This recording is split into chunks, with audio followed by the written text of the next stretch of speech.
អសតការីកម្ពុជាសម្រាប់ផ្អាកអាជ្ញាប័ណ្ណម្ចាស់អសតស្ថាន BUK 12 ខែក្រោយរកឃើញកំហុសវិជ្ជាជីវៈដោយបានដកថ្នាំពីអ្នកជំងឺវិញព្រោះខ្វះលុយ500រៀលគណៈអសតការីកម្ពុជាបានសម្រេចផ្អាកអាជ្ញាប័ណ្ណម្ចាស់អសតស្ថាន BUK ដែលមានអាសយដ្ឋានលើមហាវិថីចំចៅភូមិដំណាក់ធំ3សង្កាត់ស្ទឹងមានជ័យទី3ខណ្ឌមានជ័យរាជធានីភ្នំពេញចំនួន12ខែក្រោយរកឃើញកំហុសវិជ្ជាជីវៈដោយបានដកថ្នាំពីអ្នកជំងឺវិញព្រោះខ្វះលុយ500រៀលនៅក្នុងសេចក្តីជូនដំណឹងរបស់គណៈអសតការីកម្ពុជាដែលបណ្ដាញព័ត៌មានទទួលបាននៅល្ងាចថ្ងៃទី2ខែធ្នូឆ្នាំ2025នេះបានបញ្ជាក់ឲ្យដឹងថាបន្ទាប់ពីបានឃើញការផ្សព្វផ្សាយករណីអសតស្ថានមួយកន្លែងដែលបានបង្ហោះវីដេអូលើបណ្ដាញសង្គមកាត់ពីថ្ងៃទី29ខែវិច្ឆិកាឆ្នាំ2025ពាក់ព័ន្ធនឹងអតិថិជនម្នាក់បានមកទិញឱសថតម្លៃ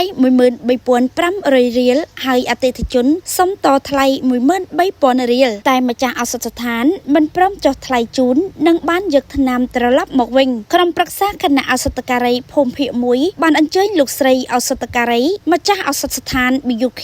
ដែលមានអាសយដ្ឋានលើមហាវិថីចំចៅដំណាក់ធំ3ភូមិដំណាក់ធំ3សង្កាត់ស្ទឹងមានជ័យទី3ខណ្ឌមានជ័យរាជធានីភ្នំពេញដែលជាអ្នកបង្ហោះវីដេអូនិងជាឱសថការីទទួលបន្ទុកបច្ចេកទេសមកសាកសួរនិងបំភ្លឺលើករណីខាងលើនៅថ្ងៃទី1ខែធ្នូឆ្នាំ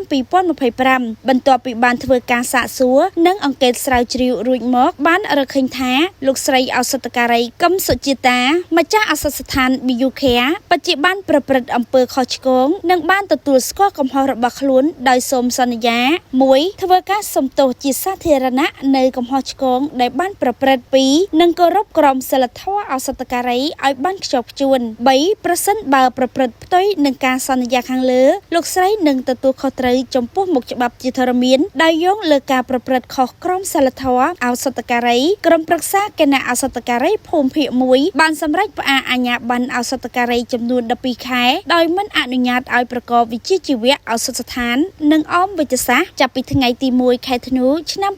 2025រហូតដល់ថ្ងៃទី30ខែវិច្ឆិកាឆ្នាំ2026